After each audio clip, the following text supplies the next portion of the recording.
Bonjour, chers amis. La paix du Seigneur soit avec vous. Soyez bienvenus à ce partage de la parole. Aujourd'hui, le 20 de mars, le troisième dimanche de Carême, la passion de notre Dieu est de rendre la vie humaine plus humaine, avec plus de sens. Les paraboles de Jésus tentent de débloquer des vies piégées par le vide, le non-sens et la stérilité. Le Seigneur soit avec vous. Évangile de notre Seigneur Jésus-Christ selon Saint Luc, chapitre 13, verset 1 au 9.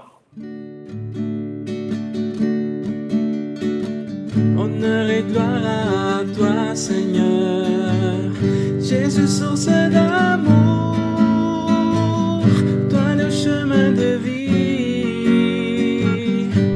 le roi de la paix, Jésus, Jésus, Jésus. Un jour, des gens rapportèrent à Jésus l'affaire de Galilée, que Pilate avait fait massacrer, mêlant leur sang à celui des sacrifices qu'il souffrait.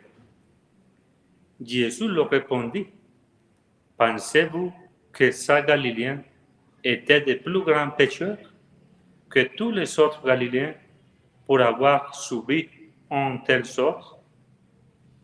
Eh bien, je vous dis, pas du tout. Mais si vous ne vous convertissez pas, vous périrez tous de même. Et ces 18 personnes tuées par la chute de la tour de Siloé, pensez-vous qu'elles étaient plus coupables que tous les autres habitants de Jérusalem? Eh bien, je vous dis, pas du tout. Mais si vous ne vous convertissez pas, vous périrez tous de même. Jésus disait encore cette parabole. Quelqu'un avait un figuier planté dans sa vigne. Il vient chercher du fruit sur ce figuier et n'en trouva pas. Il dit alors à son vigneron, voilà 3 ans que je viens chercher du fruit sur ce figuier et je n'en trouve pas. Coupe-le. À quoi bon le laisser épuiser le sol? Mais le vigneron lui répondit, Maître, laisse-le encore cette année, le temps que je bêche autour pour y mettre du fumier. Peut-être donnera-t-il du fruit à l'avenir, sinon tu le couperas. Acclamons la parole de Dieu. Honneur et gloire à toi, Seigneur, Jésus, parole de vie, toi lumière dans ma vie, la joie dans mon cœur, Jésus, Jésus, Jésus. Chers frères et sœurs, un figuier stérile, une vie pas très humaine, un christianisme sans suite, une église sans s'occuper du royaume. Pourquoi faire? Sans nous en rendre compte, nous avons changé les valeurs qui soutiennent nos vies. Ce qui nous rend humains et crée la fraternité pour les petits intérêts qui nous font du bien et nous débrouillent, mais qui développe l'individualisme et la voie non plus. Être heureux n'est pas la même chose qu'être à l'aise. Ce qui a de la valeur ne doit pas nécessairement être ce qui est utile, ni ce qui est bon, ce que j'aime. Au contraire, nous sommes entrés dans une profonde insatisfaction. Nous sommes des spectateurs passifs de la création, alors que nous devrions en être les protagonistes avec l'amour, et la générosité qu'elle recrée. La vie chrétienne marque le cœur.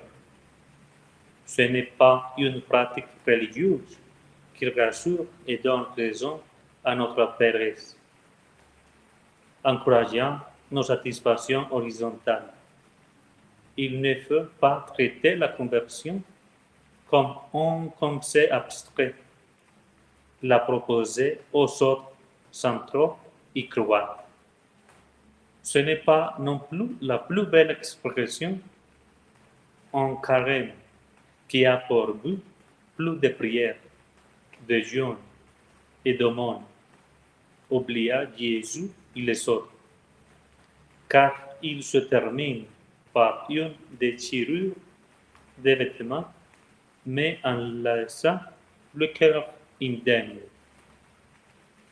Une église qui se consacre uniquement à la conservation, à l'ornement du culte et à la vision passive et à la reposition du passé, qui ne cherche qu'à survivre, se résigner et renoncer à l'audace de la créativité, qui veut désigner son avenir sans discernement, avec une nervosité inutile à tout lier, oublier que nous sommes l'Église de Jésus et qu'il s'agit de rester enracinés en Jésus, de vivre notre adhésion à lui, puisqu'il est la cause de la vie de l'Église, guidée par l'Esprit du ressuscité.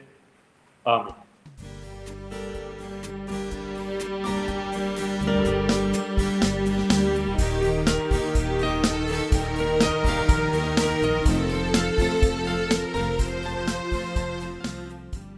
Prions. Tu es la source de toute bonté, Seigneur, et toute miséricorde vient de toi.